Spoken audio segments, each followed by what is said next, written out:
Kerak Hafta Savdo muxlislari, yine bir gün navbatdagi savdomiz 28 Mart günü Xudo xolasa Damas avtomashinamiz bo'ldi. Damasimiz 24 BK1, kuzupi 25. Birinci nömrə alıngan.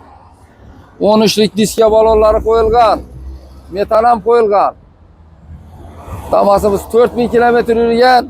Yine o'zimizning qo'shni tuman, Tuproqqal'a tumanından Pitnak mahallesinden Dilmurod ukamiz, do'stimiz kelibdi. Yine bulara evvelden maşin beramiz bulara.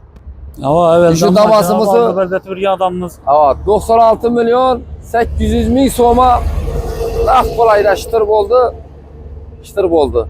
Hozir dollarni bank olib borib ushatib beraman deb turibdilar bank kursi bo'yicha.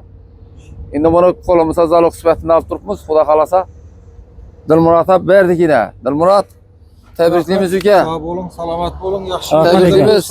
Rahmat size. Mashina ko'rdingizlar, xohladingizlar. 100% mashina radnoy, bir joyida dam chiqirasiya yo'q. Kelaverasizlar. Kerak Hafta Savdo ishqibozlari, yine Malibu Premier'imiz ham geldi. Aylan. 5000 kilometr yurgan. O'zim shu spravkada berdim, durmaydi bu mashin. Shuni ham sotib qo'yamiz bugun Xudo xolasa. Kelaverasizlar. Hayit bayramında aksiyat qo'yib beraman shu Malibuni.